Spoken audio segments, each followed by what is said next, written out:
பல்லடத்துலேருந்துங்க ஒரு 27 கிலோமீட்டரில் ஒரு 6 ஏக்கர் விவசாயங்களை விற்பனைக்கு வந்திருக்குதுங்க. இந்த ப்ராப்பர்ட்டி பார்த்தீங்கன்னா உங்களுக்கு சூலூர்லேருந்து வந்தீங்கன்னா ஒரு 46 கிலோமீட்டரில் செஞ்சேரி புத்தூர் ஏரியாவில் இந்த ப்ராப்பர்ட்டி அமைஞ்சிருக்குதுங்க. மெயின் ரோட்லேருந்து வந்தீங்கன்னா ஒரு 4 கிலோமீட்டரில் பூமிக்கு ரீச் ஆயிடலாங்க. இந்த பூமி பார்த்தீங்கன்னா உங்களுக்கு ஊரடி தோட்டமாகவே அமைஞ்சிருக்குதுங்க. பஞ்சாயத்து மண் ரோடு பேஸ்லேயே பூமி அமைஞ்சிருக்குதுங்க. இப்போ நீங்கள் பார்க்குறது இது வந்து பஞ்சாயத்து மண் ரோடுங்க. தடத்தோட அகலம் பார்த்தீங்கன்னா ஒரு 30 அடி பக்கம் வருங்க. உங்களுக்கு சுற்றியுமே பார்த்தீங்கன்னா உங்களுக்கு பென்சிங் பண்ணி நீட்டாக வச்சுருக்கிறாங்க. கல் பார்த்தீங்கன்னா கிணத்துக்கடவு கல் போட்டு பென்சிங் பண்ணிக்கிறாங்க.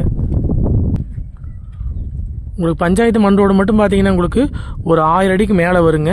மொத்தம் 6 ஏக்கரா 50 சென்ட்டுங்க. இது வந்து நம்ம பிரிச்சும் பார்த்தீங்கன்னா 3 to 3 ஏக்கரா பிரிச்சும் வாங்கிக்கலாங்க. பூமியும் பார்த்தீங்கன்னா உங்களுக்கு வாஸ்து முறைப்படி வந்துடுங்க. வந்த போன தங்கருக்கு பார்த்தீங்கன்னா அளவான செட் ஒன்று இருக்குது உங்களுக்குள்ளேங்க. நல்லா அருமையான செம்மண் பூமிங்க. பூமி பார்த்தீங்கன்னா உங்களுக்கு வாஸ்து முறைப்படி வந்துடுங்க. ஒரு தனி கிணறு சர்வீஸ் வந்துடுங்க. கிணறு பார்த்தீங்கன்னா ஜலமூலையிலேயே அமைஞ்சிருக்குதுங்க. தண்ணி பாருங்க மேலாலேயே இருக்குது. அதுபோக பார்த்தீங்கன்னா உங்களுக்கு 2 போர்வெல் வந்துருங்க. இந்த ப்ராப்பர்ட்டி பார்த்தீங்கன்னா பிஏபி வாய்க்க தண்ணி பாயாதுங்க. மொத்த ஏரியா பார்த்தீங்கன்னா 6 ஏக்கராங்க. நம்ம இன்வெஸ்ட்மெண்ட்டுக்கு தினந்தோப்பு பண்ணுறதுக்கு விவசாயம் பண்ணுறதுக்கு எல்லாத்துக்கும் பார்த்தீங்கன்னா இந்த மாதிரி சூட்டபிள் ஆகுங்க. சர்வீஸ் பார்த்தீங்கன்னா பெரிய சர்வீஸ் வந்துருங்க.